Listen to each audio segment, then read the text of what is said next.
What is up, fellow thermonuclear AFers? I am Dan Favale coming at you with my fantabulistic, equally thermonuclear AF co-host, Grant Hughes. Before we hop into Hot or Not 2.0, please remember to subscribe to us wherever you're consuming us. If you're checking us out on YouTube, hit that like button, subscribe, more importantly, comment, help the algorithm love us back a little bit. Also, subscribe to us wherever you get your audio podcasts, Spotify, Stitcher, Apple, Google, and cross-sub, both platforms. So YouTube plus a podcast player, download every episode. That helps out a ton. If you've done both those things, please consider recommending us to people. You can shout us out on Twitter. We got one today. I retweeted it. Very kind. Tell people about us, word of mouth, that they should check us out. And this seriously unserious NBA community that we are trying to build. And speaking of which, join our Discord because Grant is in there and he has said stuff. He's not just in there lurking. He has said stuff. The link to that is in the podcast and YouTube description. And finally, follow all of our socials. Those are on screen on YouTube or they're in the podcast and YouTube descriptions as well. Very quickly, though, at HardwoodKnocks on Twitter and TikTok, at Hardwood_Knocks on Instagram.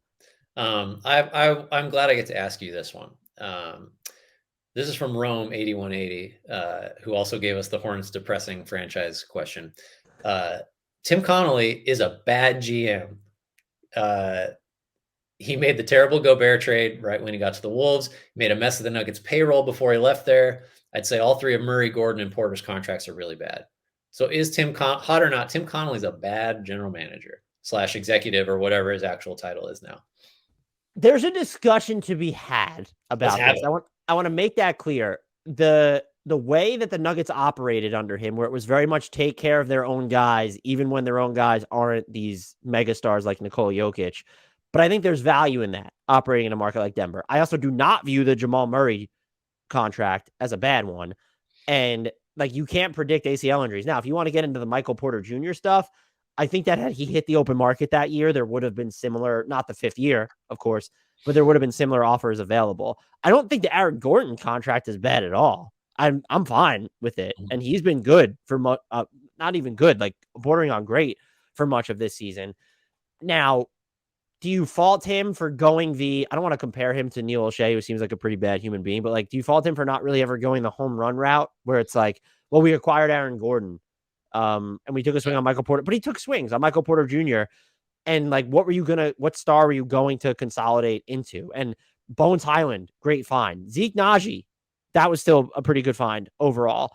So I don't think he's been a bad executive, but there's a discussion to be had about the way the Nuggets operated under him and how eminently dispensable he seemed.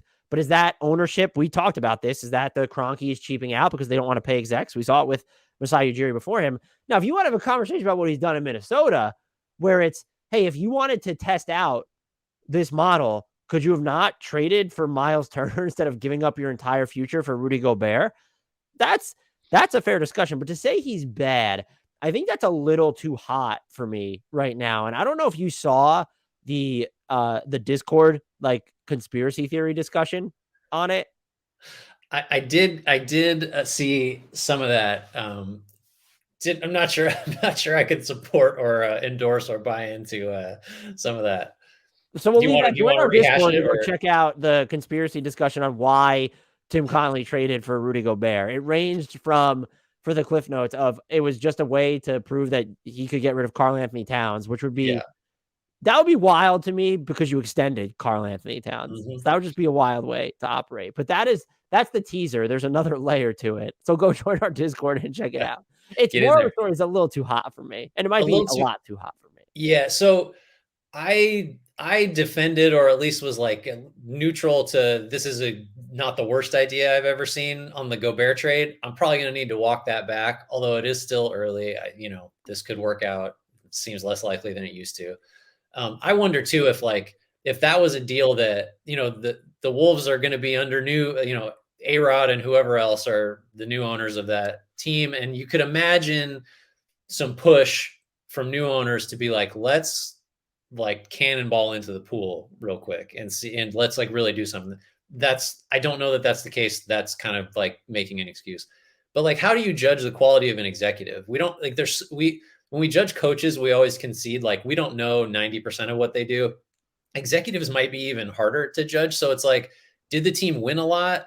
And did guys seem to like being there? Are kind of your metrics, because a lot of what you judge an executive on, like talent evaluation, how robust is your player development staff? Do you make good trades? Do you like all that kind of wraps into it?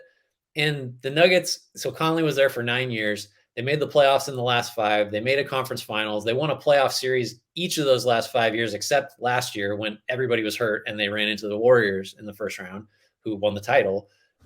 So like, and I guess you give him credit for Jokic, although it's hard because it was almost throwing a dart at that point because everybody had a shot at him. And, I don't know this for a fact, but I imagine the Nuggets had a pick before they got him in the second round that they did not use on him. So, I don't know. But to me, like, just the basics of what you want from an executive are a bunch of wins, like, you don't mortgage the future, which looks bad for Minnesota, but the Nuggets have been a good team. They got a guy who won 2 MVPs. Not all those contracts are that bad. Maybe only Porter is. So it's too hot. I can't get there. If all you knew of him was he traded a zillion picks for Rudy Gobert, then like not hot at all. Which we both fully supported, by the way. I know. I thought it was like, yeah, I get it. You can justify this. So I don't know. All right, I'll do. Since we both have quick hitters, let's do this one. The hot or not, the Raptors, and this was inspired actually by a listener on YouTube, Super Sauce, however it's pronounced. The Raptors are stealth candidates to tear it down this season. That is too hot for me because I don't even know what that would look like. It would be real stealth, like it would be silent. Does that mean?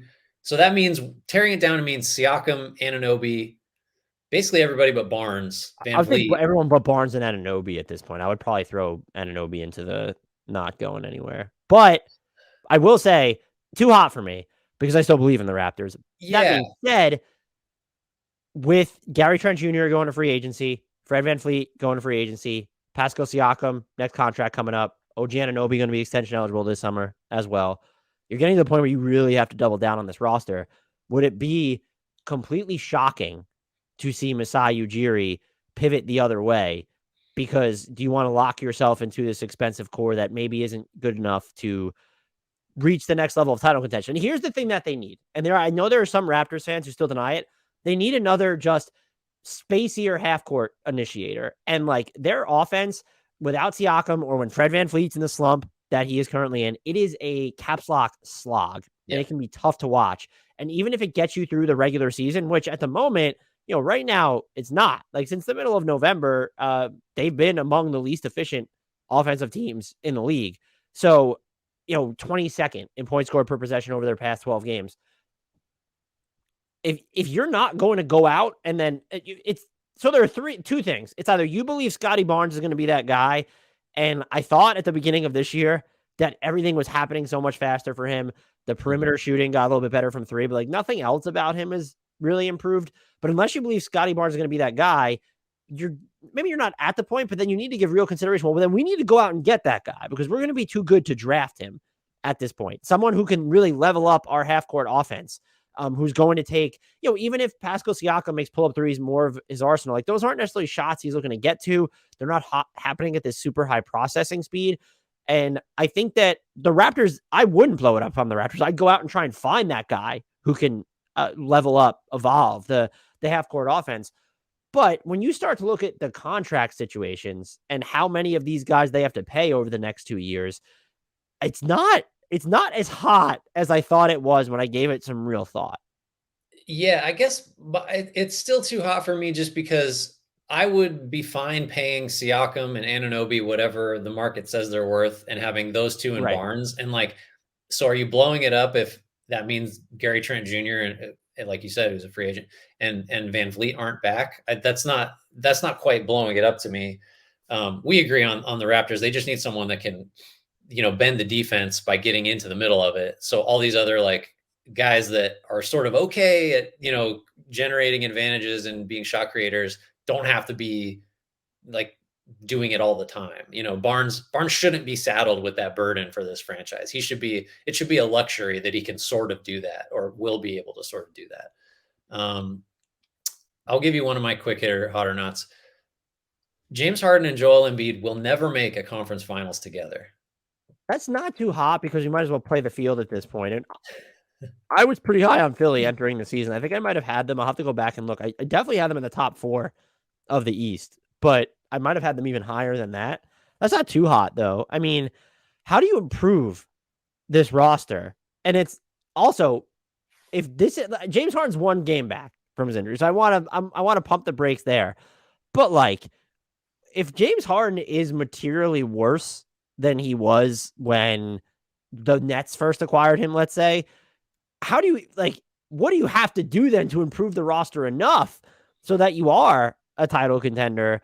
I'm interested to see more of it at full strength and maybe with this version of Tobias Harris sprinkled in, but I don't think that's too hot. I mean, you're looking at, consider who else is in the East.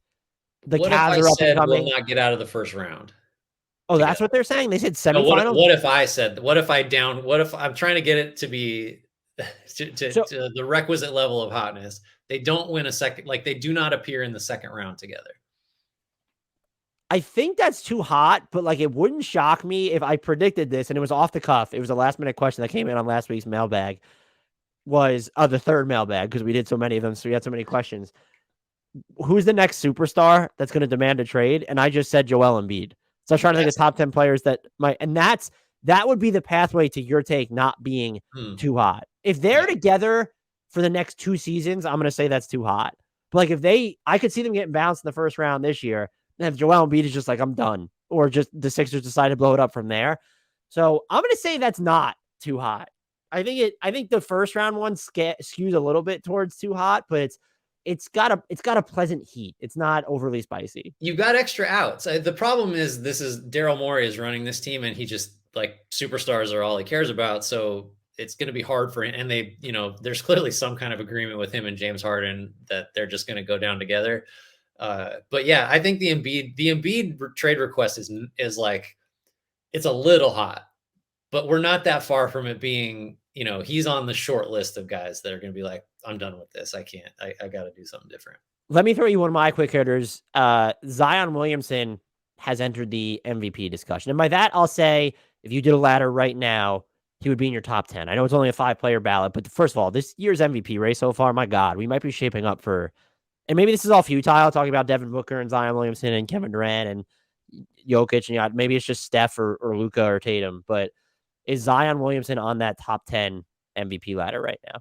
So I would like to take this opportunity to admit that last week when we talked, I was a little skeptical of the Pelicans, and you have been staunch in your lack of Pelican skepticism. And having watched 2.5 of their games since we talked, I'm kind of in now. I need to walk back the questions I had, which were essentially, are they good enough defensively, and how do they really know what role Zion needs to play and what the sort of trickle down effects are? Opponent shooting has been kind of unsustainably unlucky. I think they're at 38.5, or I can't remember what the stat is, but like the Pelicans are what, 3rd defensively? That's not going to last, but they're not going to be 20th. I don't. They're first over their last 12 games, by the way. Right. They have the best defense in the league. That I don't buy totally, or at all, for being 3rd and 1st over that stretch. But I think they're going to be fine. And then Zion, it's like, there's no question. You were on it. I wasn't sure. He needs to be on the ball, and you figure everything else out around that, because like he's developing like week to week as like a decision maker. And his defense, I think the best part about this defensive run is that he like is working hard and like is not falling asleep off the ball as much. And so the film just looks way better.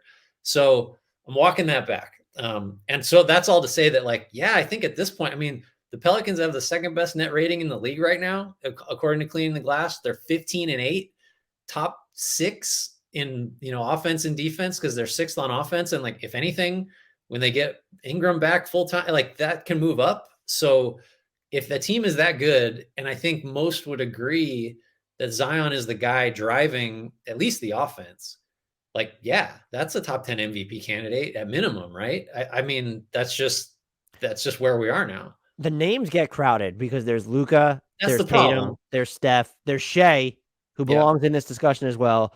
There's Jokic, there's Giannis, there's Devin Booker, there's Kevin Durant. Like, those are 8 names I think you have to mention. I left Kevin Durant off my last top 10. I feel like the Nets probably just kill my soul a little bit, and they're just so inconsistent defensively, including Kevin Durant there.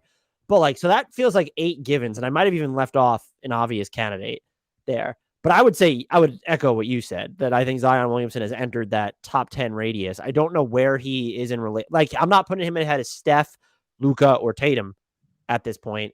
I don't like, has he gotten to the point where you start thinking about, well, is he like better than the Shea case? Is he better than the Kevin Durant like case of, oh, he's like, we're just going to throw him 7 here. The defensive improvement matters a bunch. Yep. And I think, and this might have been like the better hot or not, are the New Orleans Pelicans like this year's Boston Celtics, to where such different teams, but the Celtics, no one, even when they were playing well, no one bought into them, but they looked inward and they said, we're going to make a trade for Derek White. And that helped push them over the top to get to the NBA Finals. The Pelicans feel like that team this year, where everyone thinks they're up and coming, they're pleasant, they're cutesy, they're quaint, but like, they might be one Derek White level trade away from being a finals team. By that, I mean, Derek White is not the player they need. Although I guess if he's going to shoot 45% from 3, they would take Derek White. They can make a non-star trade. That's sort of one. Also, their depth is sometimes a problem to me, by the way, but they could make a non-star trade and be a finals team. And like, I would say Miles Turner, I've been banging that drum for years now, and I'm not taking credit for it. I still think it would work. There are a lot of Pelicans fans who are mad at me for saying that I don't think Valanciunas is mission critical. They said, well, that's CJ McCollum. And I think you get rid of CJ McCollum, like, you might sort of simplify the offense a little bit more. The 2 things I maintain is, 1, he's going to become more valuable for you in the playoffs. That is just, I fully believe that. And 2, getting rid of CJ McCollum doesn't change the best way to optimize your defense with Zion, as good as he's gotten, as good as the Pelicans defense has been. And you did point out, they're getting lucky on opponent 3-point shooting. Opponents are under 33% during this stretch where they're the best defense in the league. They're also getting torched at the rim, though. So, and that's a little bit of an indictment on Zion when he's your primary rim protector, but it's just Reed's. His help has gotten a lot better this season, too. And opponents are only shooting about 60% at the rim against him during this stretch. So I think he's an MVP candidate, and I don't think it's too hot to say that the New Orleans Pelicans are this year's Boston Celtics. In that, again, the teams are so different, but they are a minor to middling move away from needing to be taken seriously as a finals threat. I take your point. I think you're right about, well, a couple of things. Consolidation trade seems pretty like logical, and that they may be one guy away because they've got like 3 or 4 that all deserve to play, that, maybe it's better if you turn that into 1 or 2 guys. The other thing is, like, they could aim higher than that. Not, we don't know who's out there, but like, they've got the Lakers draft control, they have just like real options and real salary. And Valanciunas, like, sorry, Pelicans fans, Valanciunas is the guy that you're going to include in a move, I think, to get some salary. It could be CJ if he was trade eligible. Maybe they'd be more open to it, but like, he's not trade eligible. And I need to see it. First of all, and you've dealt with enough injuries to both Zion and Ingram that I don't know that you could look at as what CJ does and say, okay, well, that's just, we have a surplus of this. Like, we don't need more of the shot. Like, I get he hasn't had the best season, but you've dealt with enough injury history. So forget about being full strength. Just to have him is just like, okay, well, we know we're probably going to have 2 guys who can generate offense for themselves and others. Yeah, no, I think that's right. I mean, if honestly, if they could just get if you could clone Derek White, it's like, now you have Derek White. That works great for me. Let's just do that again. Dyson Daniels is like kind of that type of player. So I think, well, I'm just rehashing last. Like, I think he is a guy that has a chance to really matter for them. Maybe not this year, but just maybe this year. That's why you don't aim higher, though, by the way, is because, like, why would you, if you aim higher, you're talking about getting rid of, I would say, picks, and salary filler or whatever. But like, then you're starting to talk about, well, Trey Murphy or Dyson Daniels are in the aim higher move. I'm keeping both of those. If it's Kevin Durant, I'm giving up one of them. I'm giving up one of them. But like, failing that, if that's the bar we're going to hold, I'm trying to think of another name here for them. Kelly Olynyk. Like, I think, and that was one of our YouTubers actually brought up a Kelly Olynyk. I didn't consider him initially. Like, you get a Kelly Olynyk. What if you traded he's been, and I don't know if a lot of people have noticed how good he's been on defense and also is sort of just like a help defender. Mm-hmm. If you put Kyle Kuzma on this Yeah. team, like that's the level of move I'm talking about. And I don't think it's too hot to say that. I'm happy that you're coming around on my Pelicans incandescence, because it was getting lonely out here with regard to this podcast. It was a straight up, I just needed to watch him more, and then it was clear. Like I caught some good games, but the eye test did it. And this is easier for me to do because it's not complimenting myself. You are never going to hear like another national NBA podcast just like cop to what you just did.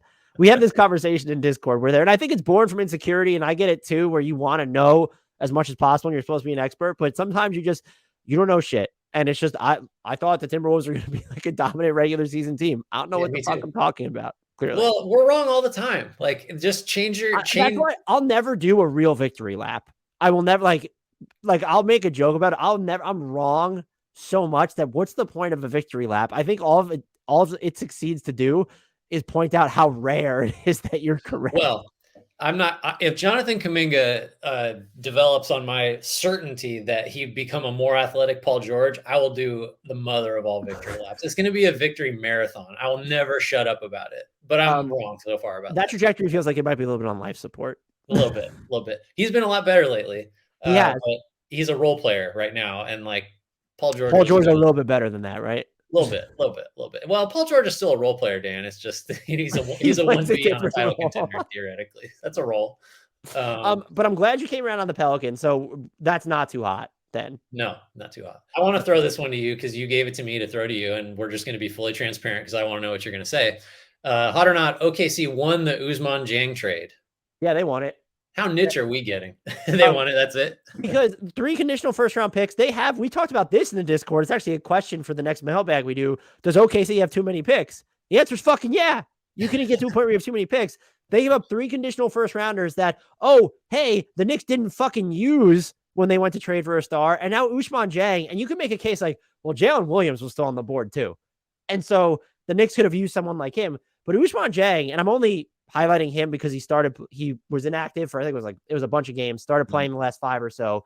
And I had noticed it. I can't remember. So I saw him playing against the Hawks, and I was just like, this has become a thing. So I went back and watched more of him. There's more of a feel there. He's quietly hitting. I don't know if this is Chip Engelland at work here, but he's at over this very small sample. We're talking about 10 attempts. He's shooting over his past 4 games. 8 attempts, 62.5% from 3. And it's slow, but it doesn't look jagged. And the way that he moves without the ball, whether he's in transition or the half court, there's also some directionality to him being on the ball. And he's just going to be able to be plugged and played maybe anywhere on defense. And this is someone who I said this to you before we started. I might have said it in more of a crude way. He runs counter, I feel like, to the typical wing projects that they have because there's more feel there and it's less about the nuclear explosion or detonation of how he's going to play. And there's more nuance to it.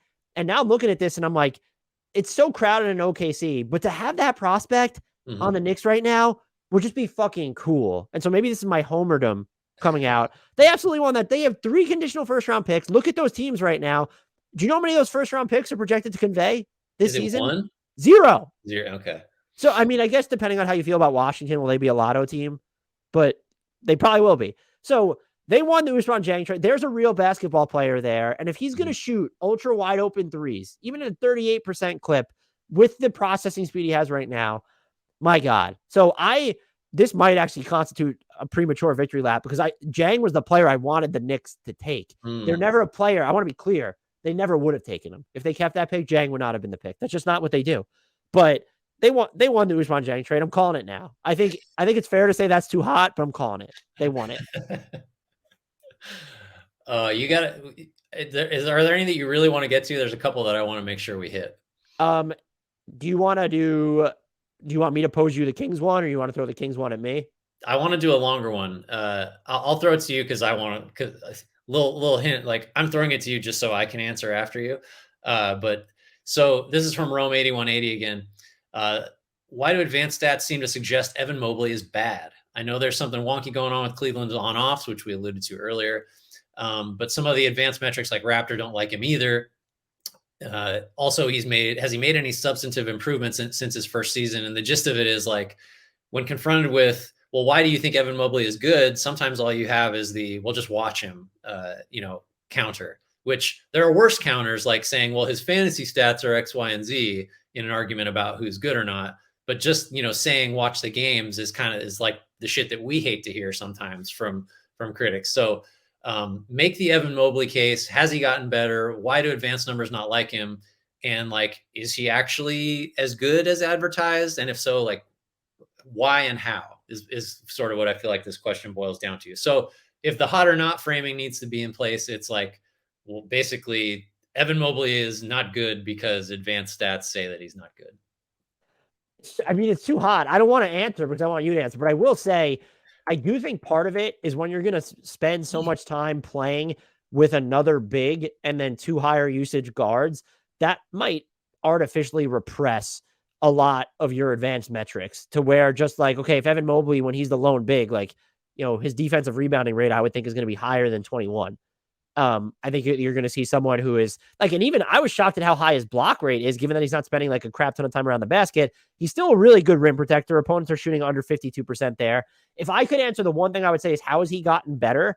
There is like a dynamic to his offense where it's not yet efficient. And I'm not saying go watch the games, but you can even see the tick up when you're looking at just like the fadeaway jumpers, the hook shots. He's shooting 47% on hook shots. Like, this is just year 2 trying to figure out a different environment. So I do think he has broadened his offensive horizons. I don't know that I have a good explanation for the advanced metrics, which I have not looked at the catch-alls yet. I normally don't start, because not all of them is released, by the way. I don't really start looking at catch-alls till like the midway point.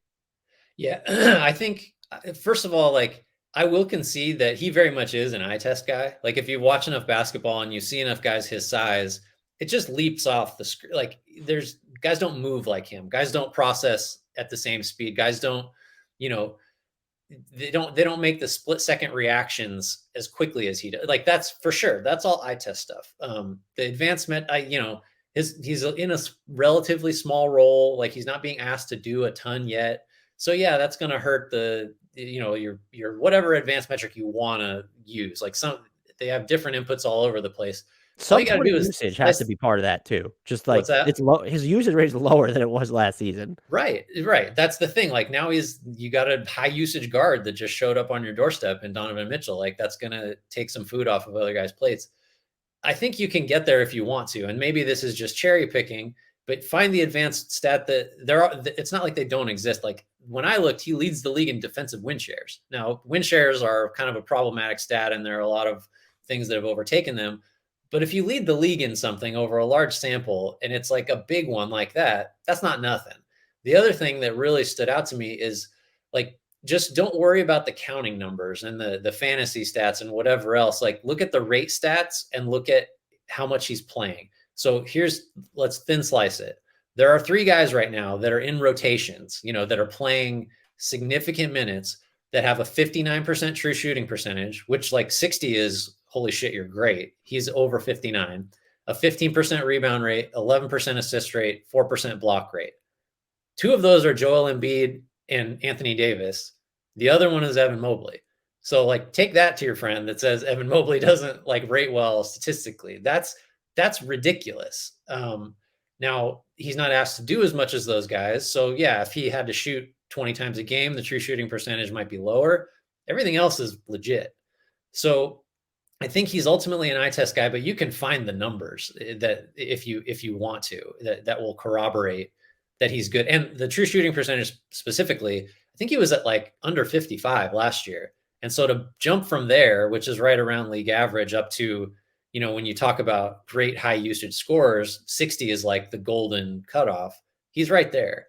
So, and his shooting percentage between 3 and 10 feet, which accounts for a lower share of his shots than last year, but they're still almost 29% of his shots. It spiked by 7 percentage points compared to last season. Yeah. Just I don't know about you, but I said some crazy things about Evan Mobley last year. And like, if anything, I'm more optimistic this year.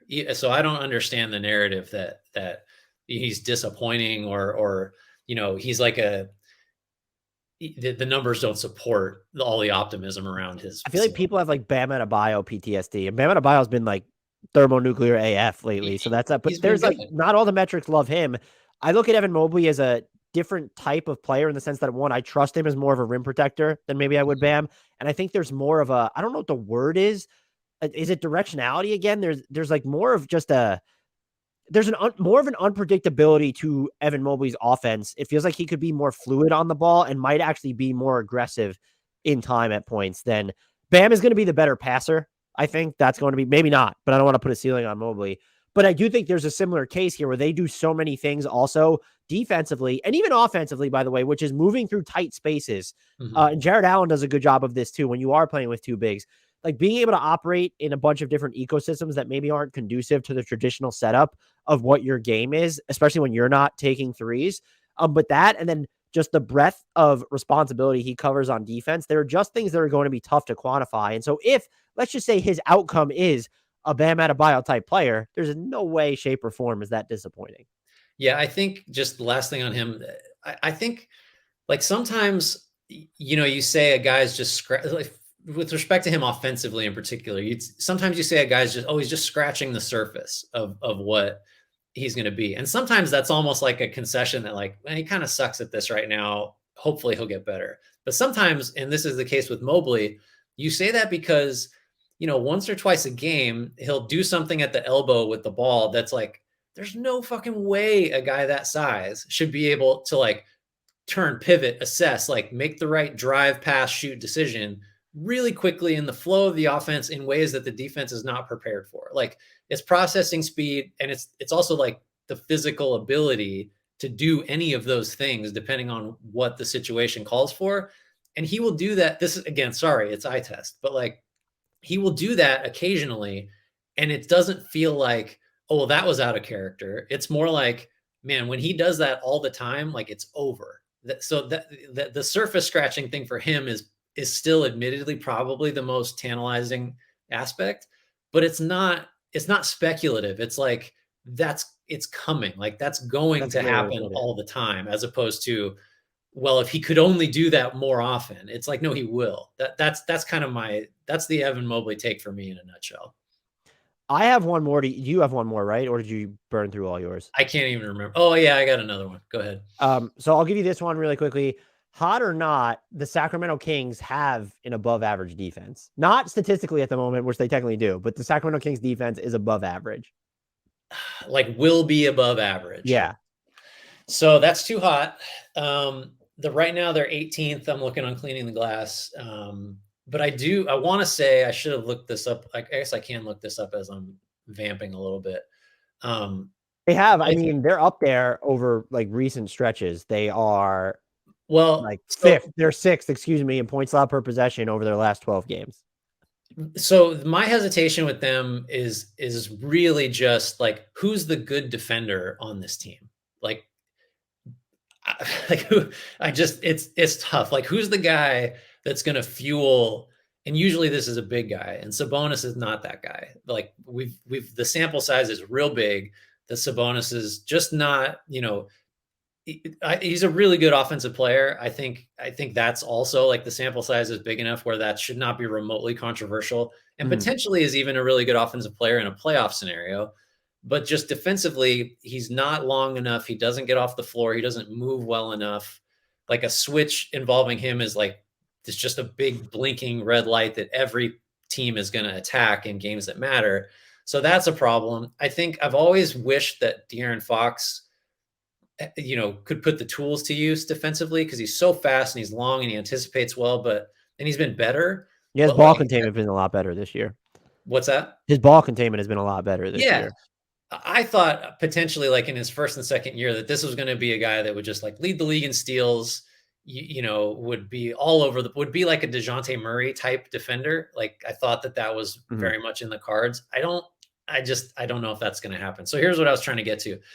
So if you're going to make the case that this is not a hot take, you look at their location-based effective field goal percentage allowed, which is 6th in the league right now. So it's just like they're giving up the right shots. And that's kind of a hallmark of a Mike Brown defense, is they might get some things wrong, but they'll force you to take mid-rangers. They're going to keep you from shooting a lot of threes, and they're going to keep you out of the paint as much as they can with the personnel they have. So there's some like undergirding to like an average defense potentially, but all that is kind of undone by what I think is just the personnel just isn't. This isn't a team with the players to defend. So, if they stick where they are, 17 or 18, I forget what it was just a second ago, and they're going to be this good offensively, then that's great. But again, I just think it's way more likely that they're, down in the 20s, maybe bottom 5 defensively by the end of the year. So I can't get there with average. That's too hot. I think it's probably a little too hot because I'm thinking more in playoff terms, that this feels like a defense that could be picked apart during the playoffs. Mm-hmm. I do think that they take care of, I don't want to call it just low-hanging fruit, but they do enough of the fundamentals that it wouldn't shock me if they're 14, 12, 16, whatever for the regular season. They end possessions with their defensive rebounding. They are 4th in points allowed per possession after a made shot. So he has them getting back. Mm-hmm. They're also 2nd in points allowed per possession after committing a turnover. And so getting back is a huge part of the battle. This is not a defense is mostly effort rant. I do think that they've gotten good minutes this year from Harrison Barnes is getting better. Like I said, De'Aaron Fox has improved. Kevin Huerter's been better. I think just because he's bigger, than people realize. I said Terrence Davis already. Davion Mitchell can be I don't know what he's supposed to be on offense, but he's a blanket. That's the answer to who's their good defender that I just grossly overlooked he's at least impactful. I think he's a little too small to really make a difference on most opponents that, you'd have to guard. If he's playing with Fox, for example, or whatever, or Malik Monk, there's too many fires for a 6'1" backup guard to put out for that to really matter. But that's just in deference to him. He's a monster on the ball. It would suck to be guarded by that guy. And so, but what you said, when you're giving up the right shots, which is it's not personnel or luck driven. They're actually, during this stretch, opponents are hitting a crap ton of their shots at the rim and from the 3-point line. But when you're giving up the right looks, that helps on top of, okay, well, we're going to end possessions when players miss a shot. And then we're also scoring so much on offense that we're going to have time to set up our defense. Mm-hmm. You can overachieve relative to your personnel. And so I buy into them being the 6th best defense like they've been over their past 12 games? No, but we can light the beam, I think, on them being a regular season league average defense. I would be shocked if they finished 20th or lower at this point, or bottom 10, 21st or lower. But I do have questions with how it pertains to their playoff defense, because this feels like a team where you're going up against higher level opponents when they're going to have a series to pick you apart and find your weak points in the half court, that just ending possessions when they miss isn't going to be enough to really get you by. And if your offense ever goes through these tougher slogs, it's going to be harder for you to defend, because a lot of what they're doing is predicated on, hey, they're getting their defense, even as good as they've been in transition. It's just, we're getting our defense set. And I will commend them when you go back and watch, by the way, when they are committing turnovers, they are, and they're hustling back, and they've over this 12 game span, they've committed a bunch of turnovers. They're bottom 12 in turnover rate. So they do deserve, Mike Brown might be, we haven't talked about this and it's not discussed, he might be the favorite to win coach of the year at this interesting point. Yeah, well, that's so by the way, this talk about I think, there's a chance it's sustainable through the regular season. It might be okay, but the playoffs, I don't know. The Kings are ecstatic that's the conversation now. Right. Because it's presupposing that they're ecstatic that they weren't in the conversation about the most depressing franchise. We just gave it to the Hornets and talked about the Knicks and moved right along. Well, this time a year ago, it probably would have been the Kings, right? Or we would have mentioned them, no question. And that would have been true the last 15, 20 years. So yeah, look, the Kings are where they want to be, at least with their, there's no doubt about that. Them in 2006 taking back Sunday, where you want to be. Just who's going to get that reference, do you think? What's the crossover on? I actually feel like I probably have the year wrong, but that was a Taking Back Sunday album. What was the final one you had to get us out of here? Real quick, hot or not, the Spurs will Bobcat this year. Yeah, they're Bobcatting pretty hard right now. And that's for anyone who doesn't know the reference. It's finishing in dead last in defensive and offensive efficiency, which the Spurs are doing. Actually, I don't even look at the NBA.com ratings. Are they Bobcatting relative to NBA.com, or is it just cleaning the glass? I only looked at cleaning the glass. I'm going to look up. They have to be because they're designed to do it without, like, they don't need to trade anybody. I think they should. Like, let's see what you could get for Josh Richardson or Jakob Poeltl, but like they have Devin Vassell like running a million pick and rolls, and getting a million. And look, he's been good, by the way. He's pulled off a little bit, but he's still been worth exploration. And Trey Jones is fine, but like in Keldon, like though you don't have an offensive initiator on this. Who is their best offensive initiator? It's Trey Jones. It's Trey Jones, and so when he's missed time, is it Devin Vassell? Well, when he's missed time, they against the war. I think it was against the Warriors, and they're one or two games on either side of that. Jeremy Sohan is like bringing the ball up. Like, it went about as well as you could expect, too. Sure, I saw the one game, yeah. But my expectations were not high. Like he delivered on those. It's an unfair ask. It's crazy. Like there's a scenario 2 years from now where that's really interesting because he can sort of do that stuff, but just like so the ability to self-sabotage, if they really want to go for the Bobcat, I guess is what I'm saying, is that they have the ability to just, without really benching guys, just sort of aligning the rotation in such a way that you're going to play all the best guys you have, and it's going to be real bad. They are not bobcatting on NBA.com. They're a whopping super high 29th in offense and 30th in defense. You know what? It's Cleaning the Glass updated too. The Hornets are 30th on offense. Why do I? I'm looking at. Okay, so but they're coming pretty close to bobcatting. Yeah. So do you think they will? I think they will. So I think the momentum right now is just the downward momentum is irreversible and is going to accelerate it because it's just like I think the Pistons would like to just be a little better and not be terrible, and the Rockets play really hard. Orlando is just better than 5-20. Just right. They've been destroyed by injuries, even if it's young guys and guys we don't really like. That's still the case.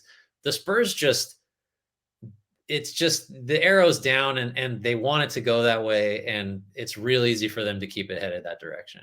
And look, if they get, not that it would be assured anything, but like Scoot Henderson or Victor Wembanyama would be huge for this team to get one of those guys.